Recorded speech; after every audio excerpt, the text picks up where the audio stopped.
and welcome to Scare You to Sleep. I'm your host, Shelby Novak, and I'm here to tell you a couple of bedtime stories. You know I love a good theme, so tonight I have for you 2 tales of the sea. I love the juxtaposition of the gentle and soothing sounds of ocean waves, along with a scary story. Sometimes you just need to confuse your nervous system. Keep it on its toes. First up tonight is by author M.C. Schmidt. This is Madison and the Sea.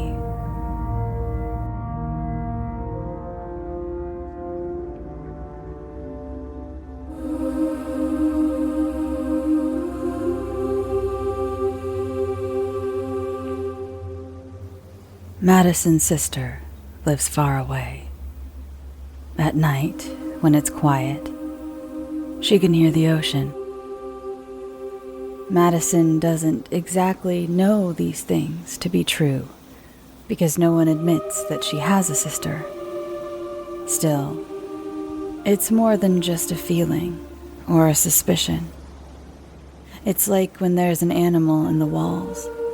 The way she scratches and swishes and thumps leave you certain of it, even if it's a creature your eyes have never seen. Madison has never had an animal inside the walls of her home. Her sister has, though. She's been aware of her for as long as she can remember, but she's only lately come to understand who she is. Her twin, her other half. Until now, she was more like a projector in Madison's head that showed her images of a cold and barren place, of mist rising off the white shore of a beach made purely of tiny shells, a trickster who would wake her up with the salty, fishy odor of a dock in her nose. It's a smell she had never experienced, but nevertheless recognizes. Lately, Madison can almost see her when she closes her eyes, when she's sleeping in her bed, curled on her side. She can smell her sister's hair from wherever she, too, is lying, in her home somewhere far away. It's a rotted algae smell, but it's as comforting to her as warm milk with nutmeg. Today, for the first time, she heard her sister's actual voice. Her words tumble down, one by one, through her brain like this. Your mommy is not our real mommy. Her voice can be hard to understand. Madison must concentrate on it very hard. All the way to kindergarten, she can't stop thinking about these words.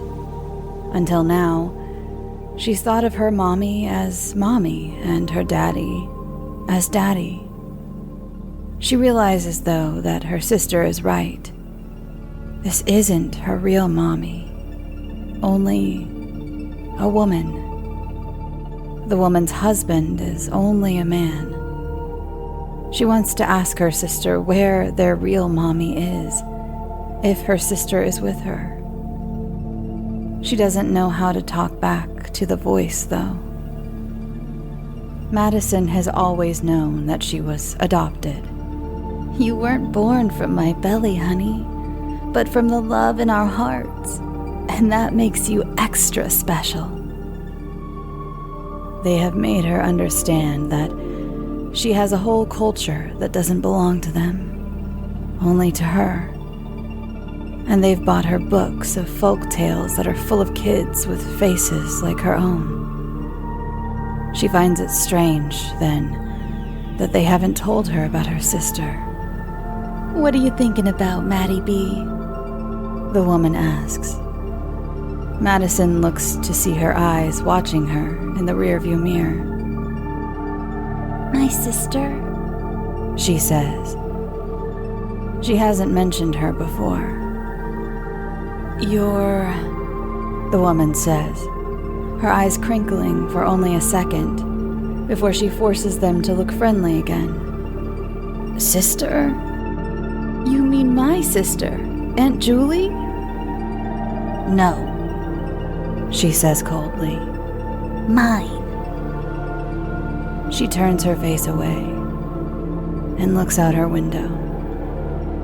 She isn't going to talk anymore if the woman is going to be a liar. At dinner, the man asks, "Why the long face, hun?" He shares a glance with the woman, and Madison knows they've been talking. Her sister's voice says, "Don't answer them." And so, she doesn't.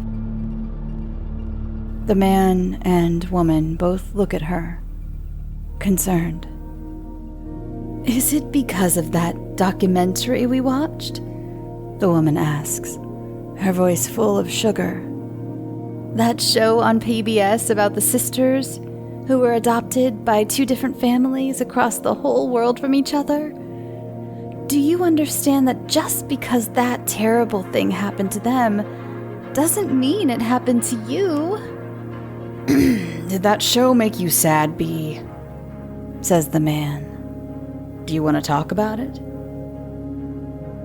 "I want to go to the ocean," Madison says, and throws down her fork. No matter what they try to say to her for the rest of dinner, this is her only answer. At bedtime, the woman is late coming to tuck her in. Madison lays in her bed curiously listening to her thump around the attic. When the woman finally comes into her room, her hair is messy and has a long, dusty cobweb clinging to it. Madison doesn't point this out. The woman has something in her hand. "I didn't mean to take so long," the woman says. "But look what I found." She presents Madison with the object in her hand. It's a ceramic dolphin. The dolphin is leaping as if out of the water.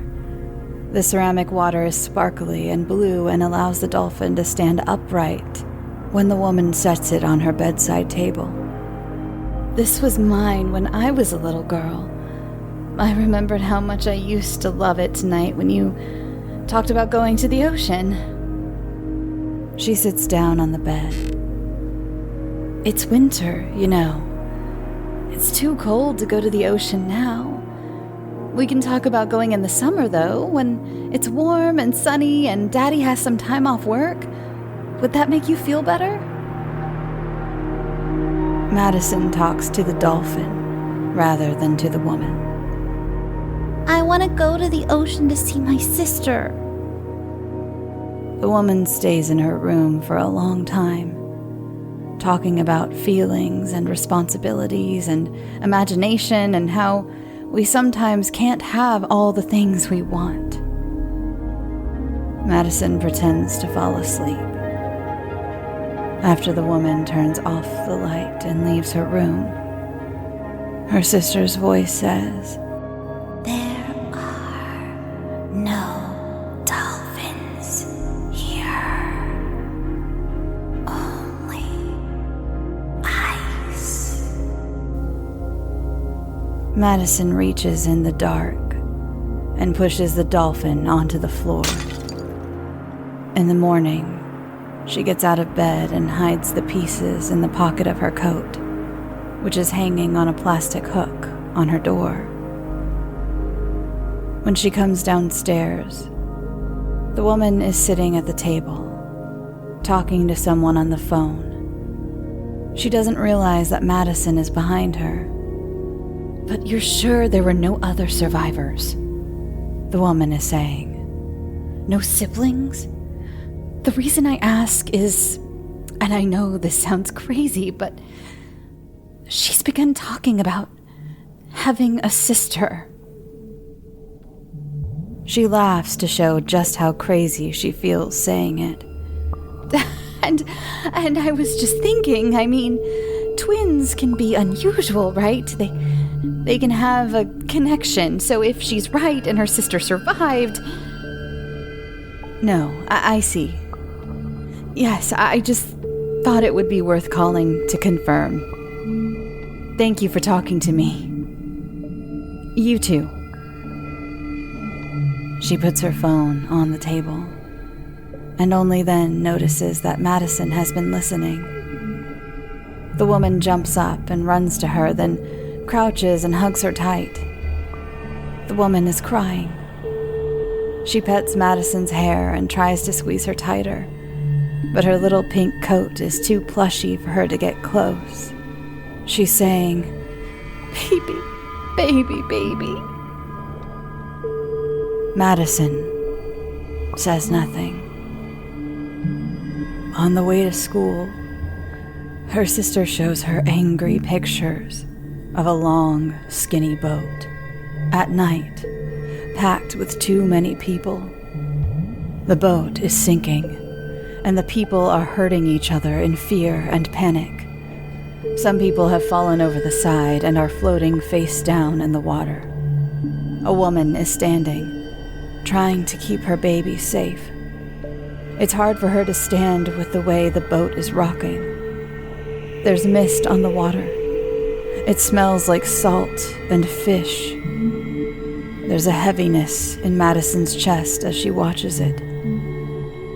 She is happy when they get to school and the pictures stop.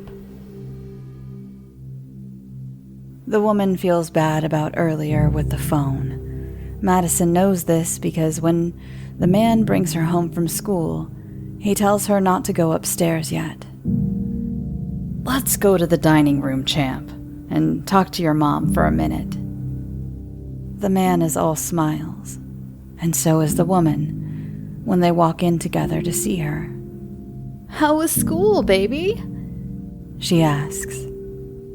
Her sister's voice says something rude, and Madison smiles. "Well," the man says, "must have been a good day to get a grin like that." The woman kneels where Madison is standing and takes the girl's hands in her own. "Guess what, Maddie B? I talked to Grandma today about how you've been wanting to go to see the ocean and how bad I feel that we can't take you. She said that if we could let you stay home from school tomorrow, that she and Grandpa can take you for the weekend. Daddy and I discussed it, and we both think it's a wonderful idea. What do you think? You would leave tomorrow and come back Saturday afternoon." The woman does a ta-da with her open mouth and raised eyebrows. Madison looks from her to her husband and then nods that yes, this will be acceptable. The old man and the old woman pick her up when it's still dark out. For a long time, Madison sleeps in her coat and gloves in her car seat. When she awakens, the old man is singing a song. The old woman notices that she's up and coos, "Did this old fool wake you up with his sea shanties, baby?" She slaps her husband's arm, and he responds with a fake pirate chuckle. They drive for hours. When they arrive at the ocean, Madison is upset to find that the beach is just plain sand. Her sister says, "This isn't right." Still, despite their failure, when the old people unbuckle her, they look like they believe themselves to be the two most heroic people who have ever given a little girl anything. The beach is freezing and empty. Madison is miserable walking along the shoreline between them. When the old woman notices, she asks, "What's wrong now? Isn't this what you wanted?" "This isn't right," Madison says, into the flaps of her coat. They're wet and covered in spit from her breathing. "Your mom told you it would be too cold," the old man says. "Still, we drove you all this way. Don't you think it's mean to us to not be grateful that we brought you?" "This isn't right!" Madison screams, which causes the old woman to let go of her hand and kneel in front of her, taking a hold of each arm of her coat to hold her in place. "You watch that attitude, Missy," the old lady scolds her. "Grandpa and I did this very nice thing for you, and all you can do is throw a tantrum. Apologize to Grandpa now." Madison bares her teeth. "This isn't right," she growls. "Well," the old woman says, "then we can head back right now, if that's how you're going to be.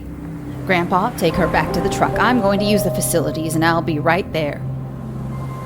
She rises slowly and then marches off towards a porta-john that's setting at the edge of the sand, away from the water. Her sister's voice says, "No, don't go. Find me." As the old man drags her through the sand, Madison pulls and tugs and does her feet so they won't walk. "Quit your fussing now," he says, out of breath. "You're just going to get yourself into more trouble." No. I need to go potty. This causes him to stop.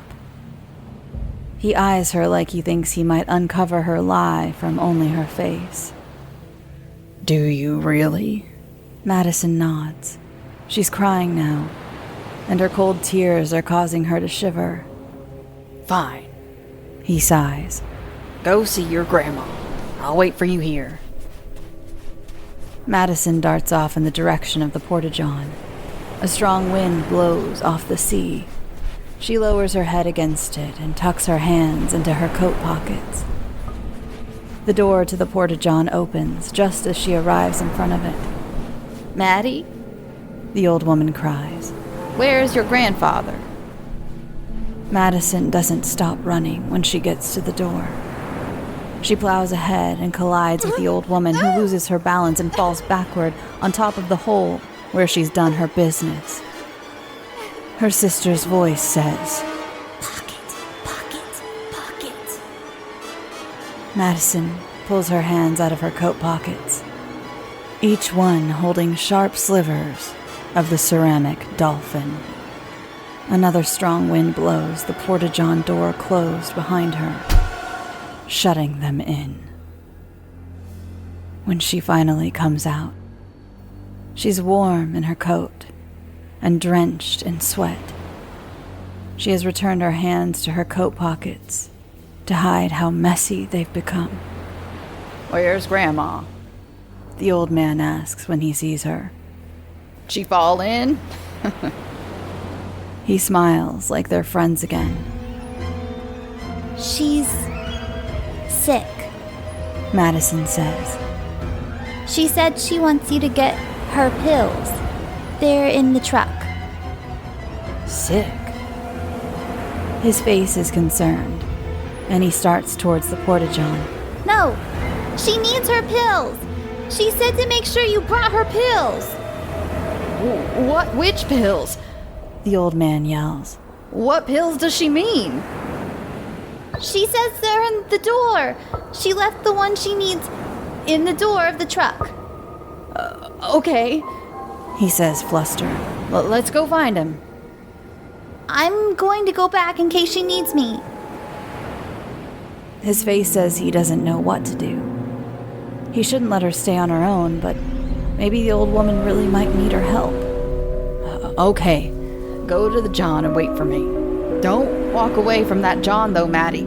Can you be a big girl and do what I say?" She nods that she can, and then takes off down the beach. She glances behind her to see the old man's sloppy attempt to hurry through the soft sand to the truck. When he's far enough away, she changes her direction and heads towards the ocean. Yes. Come find water is cold, even through her shoes. The waves frighten her. She thinks of those terrible pictures of the sinking boat and the screaming people. She's frozen there at the edge of the water. She has the terrible thought that she wishes she was in her room, in the warm house, with a man and woman. Her sister's voice encourages her. Swim, swim, swim, swim, swim, swim, swim. Maddie! Stop! Calls a voice from behind her. She turns and sees that it's the old man. He's coming towards her, but he's far away. Get away from the water, Maddie! Now! She's always been such a good girl. Has always done as she's told.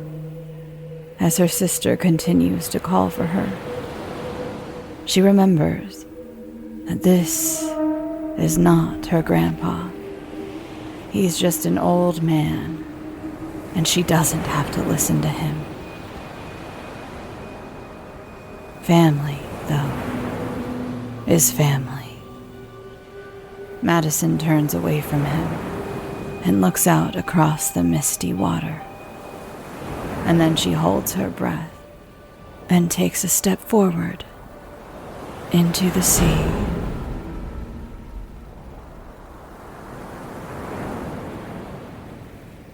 Next up tonight is an anonymous tale. This is Beyond the Sea.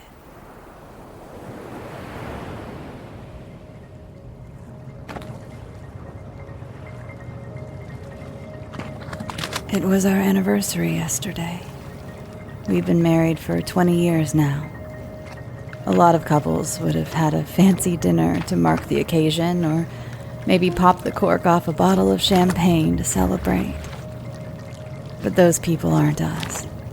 Instead, my husband and I rented an 80-foot boat. It was our own little kind of extravagance, and sailed from Biscayne to the deep Atlantic. No land in sight for miles, to spend the day deep sea fishing. Frank had been a merchant seaman for going on 10 years, and it gave him a permanent taste for the salty tang of oceanic air. I swear, that man spent more time at sea than a lot of people spend on land. For him, it was almost a home away from home. For me, not so much. There was always something about that great body of roiling, swelling water that put me ill at ease. It was like spending time with a maniac or some dangerous animal with a mind of its own. The sea can kill you in a split second without a hint of exertion or remorse, and there's a tremendous, frightening power in that. The morning went off without incident. Frank, in his summery Hawaiian shirt and khaki fishing jacket, set up all his pricey rods on the edge of the bow and unfolded his fishing chair. Sitting there, sunlight caught on the lip of his baseball cap, he looked like a Hollywood film director. I was unpacking lunch in the cabin. It was a pretty spacious little room, all in all. A nice double bed for the evenings, no TV, and 3 porthole windows on either wall. I kept telling myself that we were staying in a little hotel room to ease my nerves, ignoring the boat's gentle rocking and the sound of waves licking at the hull. Frank cracked a beer outside and called in, "Happy anniversary, baby." He sounded content, at least. That lifted my mood a little. Once I finished peeling saran wrap off all the sandwiches I'd made the night before, I stepped out onto the stern and took a better look at the ocean. It seemed like a calm day, and the sea was relatively peaceful.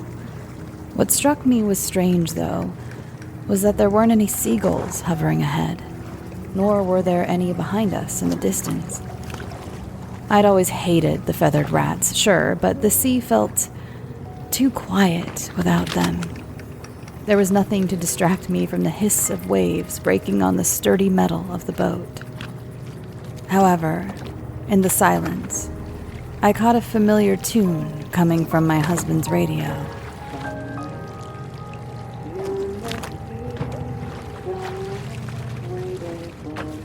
The Bobby Darin song had been playing when we first met. Frank leaned over his chair, rod in hand, and threw a cheeky grin my way. He was wearing his knockoff Armani sunglasses from Bimini, so I couldn't see those lovely blue eyes of his. I walked over to him, one hand always clasping some part of the boat to steady myself, and we shared a long, slow kiss, like young lovers. In that moment, and for a few hours after that, everything was just fine.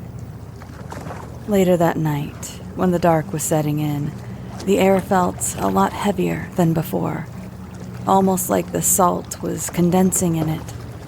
A chill crept across the ocean and fog was starting to blow in, so I decided to return to the cabin after sitting with Frank for a couple of hours. He hadn't caught a thing all day.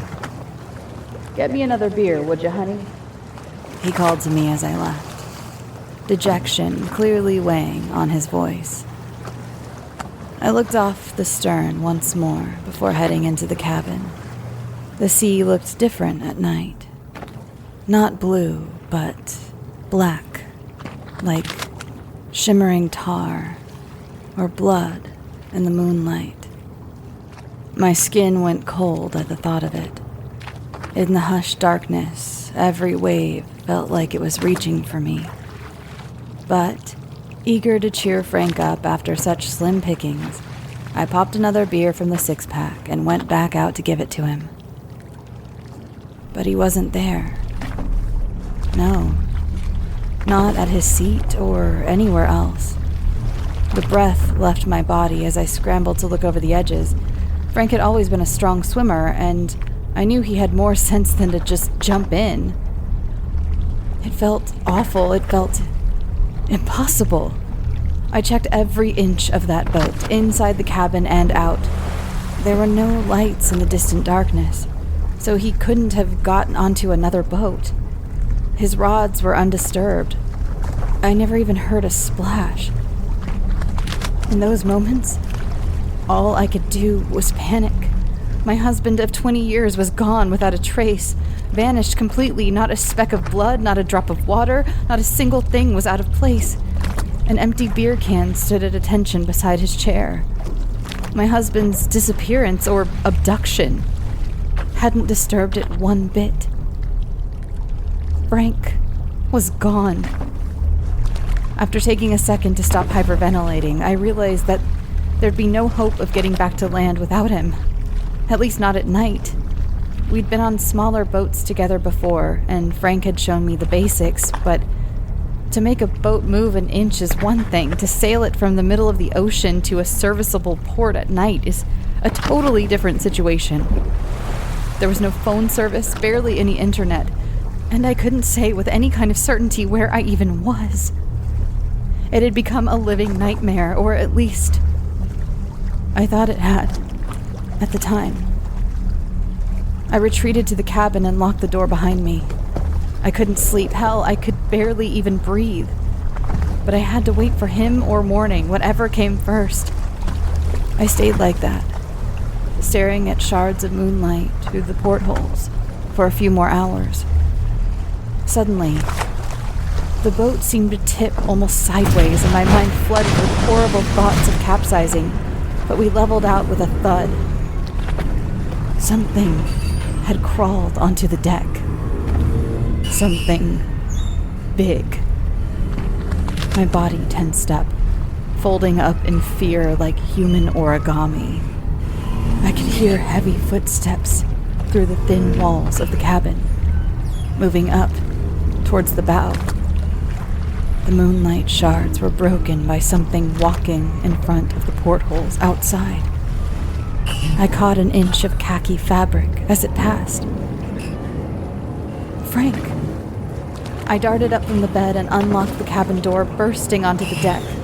I followed Frank's wet footprints from the stern to the bow, calling him several times and being met with no response.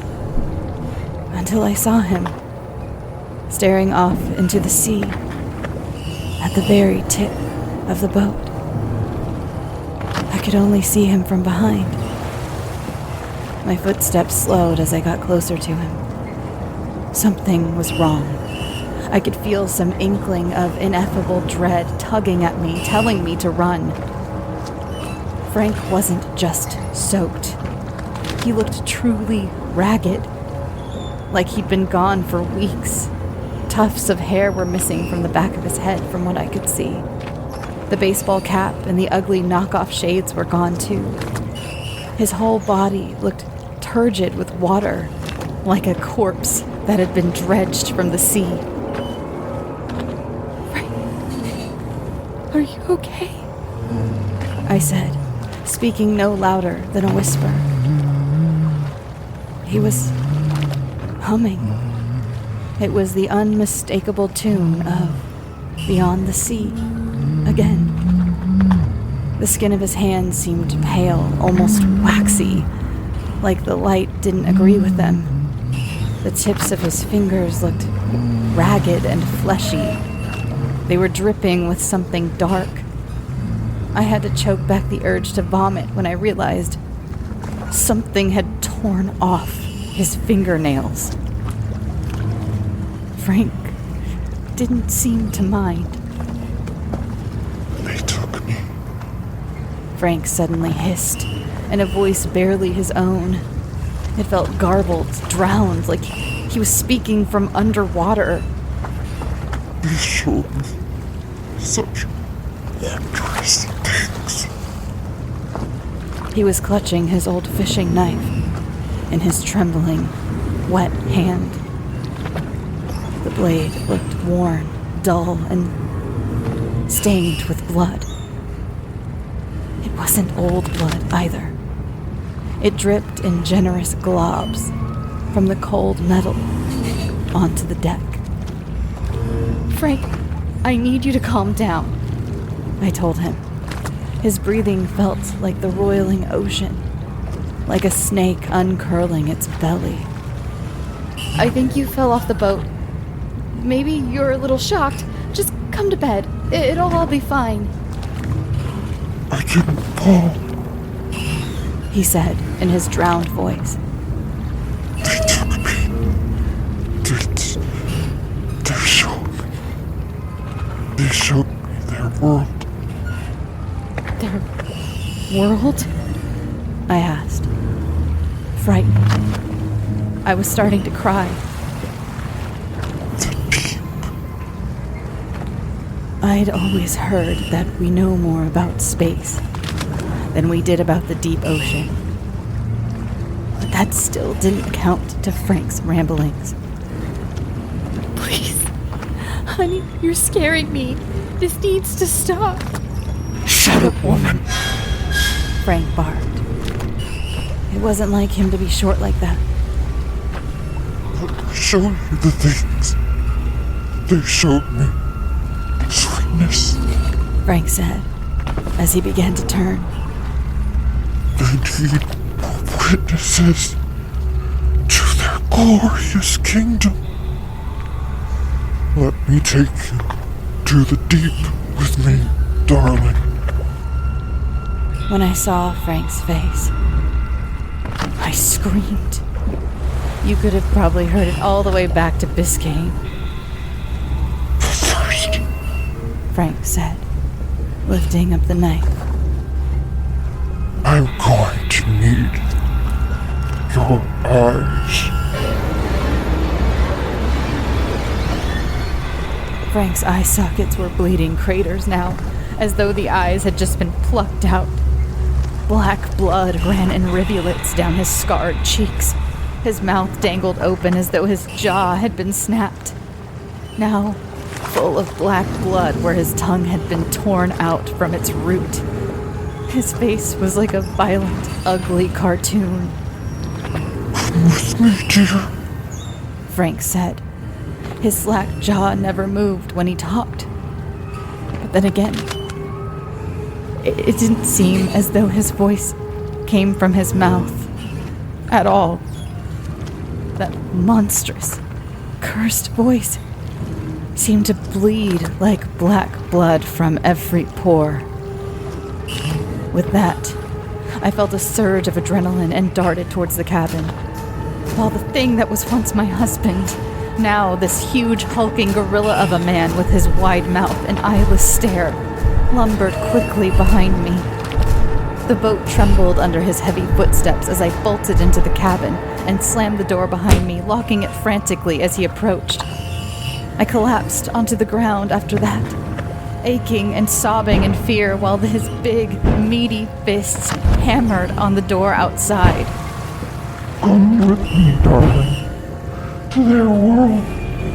Frank called, his voice bleeding in through the walls until the whole cabin felt like an echo chamber of insanity. Come and see the delights they have in store for us.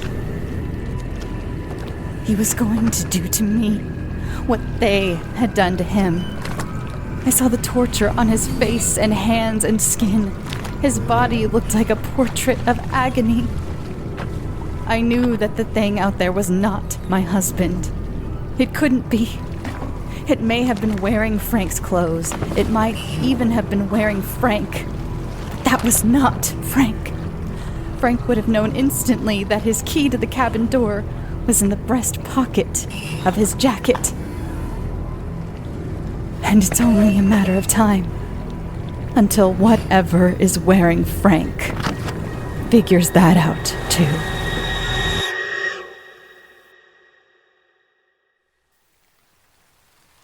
Thanks for listening, and thank you to this week's authors.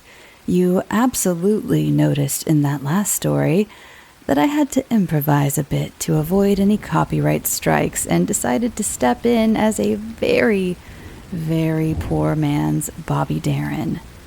So I hope Mr. Darin's ghost does not haunt me. I'm sure he understands when it comes to matters of business.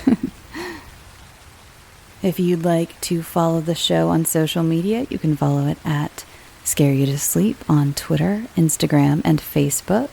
You can follow me personally at Shelby B. Novak on Twitter and Instagram. If you'd like a story to be considered to be on this show, please send it to scareyoutosleep@gmail.com. And that goes for true and fiction and nonfiction stories. Just make sure to let me know in the subject line. Speaking of fictional stories, I've already received a couple of kids' stories. I haven't even done a call yet for kids' stories, but I was so happy to see a few of you are taking advantage of these summer months, and your children have already written some scary stories, getting a head start on Halloween. So I will be announcing the official call for kids' stories, but I just wanted to mention thank you to those of you who have already sent in a couple.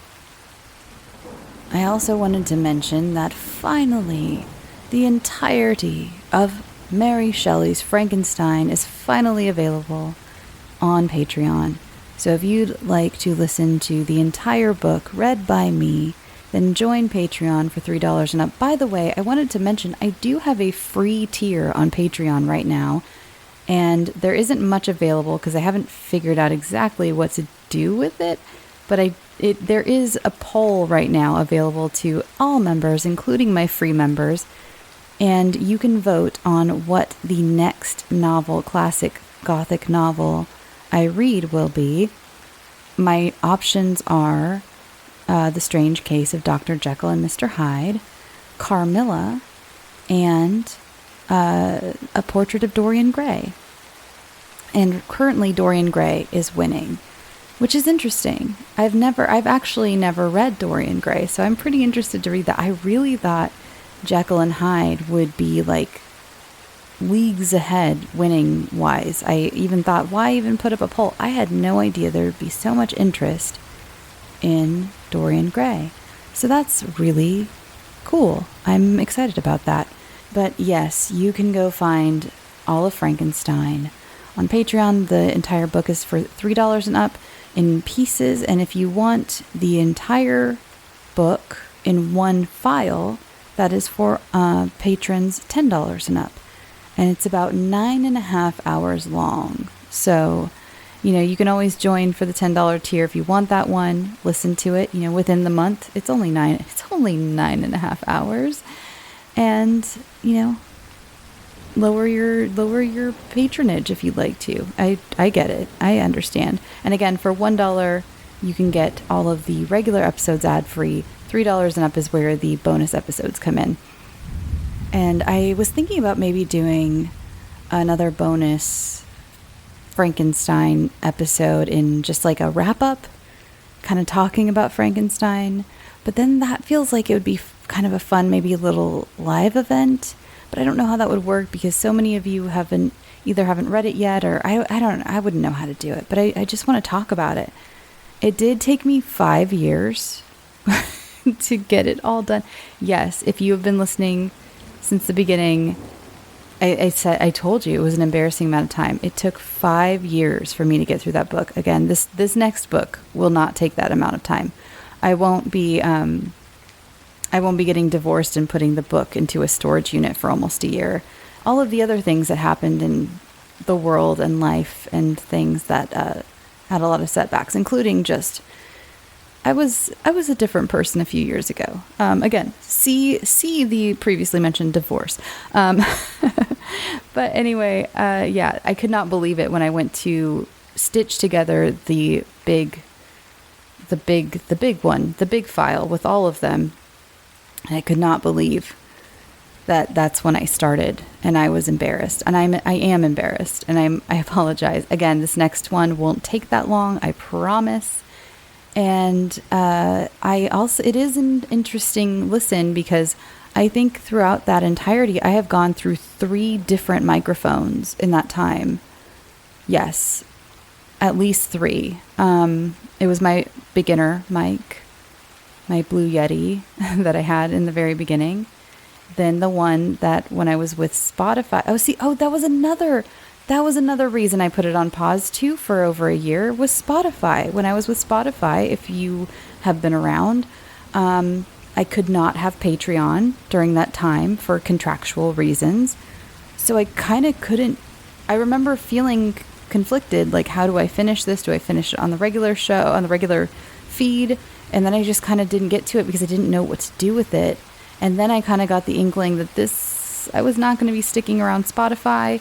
And so I was like, well, maybe I'll just wait. Oh, that was a whole other year that's why that got put on pause. Okay, I feel a little better now. I'm still embarrassed, but I feel a little better. Yes, Spotify, I had that microphone. But I guess I did record some of it during that time. I know I did. It's been like 3, but anyway, I sound very different from the very beginning of the novel to the end, at least to me. Maybe some of you will disagree or don't hear it, but I hear it. And my Victor Frankenstein got a lot more dramatic. I liked him near the end. And I didn't like him. I don't like the character of Victor Frankenstein was very whiny, and I have a lot of issues with. See, I want to unpack Frankenstein with someone. So I'll probably just do that as kind of a ramble, because I don't know how I wouldn't know how to do like a live event. I don't know. If you have questions or comments, feel free to send them to me in the coming weeks about Frankenstein. Even if you've read it, it's been years since you read it. If you just have something to say. Again, comments, not necessarily, I guess questions too, but like, just send me your comments about Frankenstein. I'll read them in the ramble and we'll talk about it. We'll unpack Mary Shelley's Frankenstein or the modern Prometheus. For baking this week, I made cherry almond scones. Scones freeze really well. So I made a batch of cherry almond scones, froze most of them. So it does, just a heads up, they freeze very well. And they were delicious. I bought some clotted cream from Whole Foods because I had stopped by Whole Foods because they were having half off all their frozen desserts. I think that sale is over by now. Sorry if you missed it. You got to get in that ice cream subreddit, man. r/ice cream. They know what's up. So I headed on down to Whole Foods one day because they had half off all their fancy ice creams. And again, grabbed a clotted cream and was like, well, I have to make scones now. I bought a bottle of clotted cream. So I did that. I've really been craving one of those yogurt cakes that I make. It's just such a good summer cake. Again, I usually make it with orange zest, and it's so like light and great. And I think I might do that. I might do that this weekend. Why not? Today, I actually got to hang out with my friend Prince from the Nightlight podcast. You remember Prince, especially if you checked out my month-long guest spot over there. And I got to see him today, and we had lunch, and it was awesome. So that's always cool to see my fellow horror podcasters in person. We don't get to see each other in person a lot, since we all kind of like live in different parts of the country and world, and a lot of us, we record from home or have different jobs, and so it's not very often I get to see my pod buddies like in the flesh and get to hug them. So that was such a great treat today to get to see Prince. This is coming out a little, it's going to be in the midst of it. I've had a few people ask if I'm going to Midsummer Scream this year, and I am not. I'm actually skipping it this year. I didn't sign up for any panels or get invited for any panels. That made me sound really lame, but I didn't really seek out anything this year, and so I won't be at Midsummer Scream this year, but it made me feel really good that some of you DM'd me and asked if I would be there. That was really cool, and that made me realize maybe I should do it next year. And so I probably will, hopefully, and I hope whoever's going has a great time. I wonder how the crowds are going to be, since Comic-Con is going on in the same weekend. So that's one thing I'm curious about. But yeah, everyone have fun and be safe at Midsummer Scream or Comic-Con if you're going to that. I'm looking at the time stamp on my ramble, and I think I've rambled long enough. I have heard your cries. I've gotten the emails saying, please don't stop the rambles. I've gotten them, and I mentioned it last week, but I've gotten even more since then. Since I announced I'm not going to stop the rambles, a lot of people are like, thank you. I didn't want you to stop the rambles. And those are so meaningful. To hear you that you like to hear me talk. I'm a chatterbox, so what could be better than that? So, but I am going to go and leave you here, and I'm going to probably go work out and, live my life. Oh, I did want to mention, so as I've mentioned, I do have a merch site. If you want merchandise, it is linked in the show notes. And with that merch site came the opportunity where I can send you thank you videos. And I was going through those today, and Tracy, one of my most fervent supporters, you're always just so amazing. I enjoy every comment you leave on Patreon or on social media. Tracy's amazing. And Tracy, I did get your request. I have not filmed yours yet, your thank you, because I saw your request that you would like a cameo from Clara. And when I was doing my little thank you videos today, Clara decided to be under the bed. And I was like, I almost filmed one laying so you could see under my bed. And then I was like, this feels for some reason too intimate for people to see under my bed. But don't worry, your video is a comin'. But I did think that was very cute. I haven't had anyone make any specifications as to their thank you videos, and especially not to ask to see Clara, and she will definitely love her time in the spotlight. So I will be getting that to you soon. Okay. And that was just to say, sure, if you want to see Clara in your thank you video instead of me or with me, that's fine. I'm willing to show you, give you an extra bump of Clara star power. She is the one named after a movie star after all. Okay, I'm gonna go, and I love you, and I hope you're wearing your sunscreen and drinking your water, getting your electrolytes, not just water, especially in the summer. You gotta get those electrolytes. So electrolytes, water, protein. I just worry about you. I just want you to feel good as a person and feel your best and be happy. Okay, go get some sleep. Sweet dreams.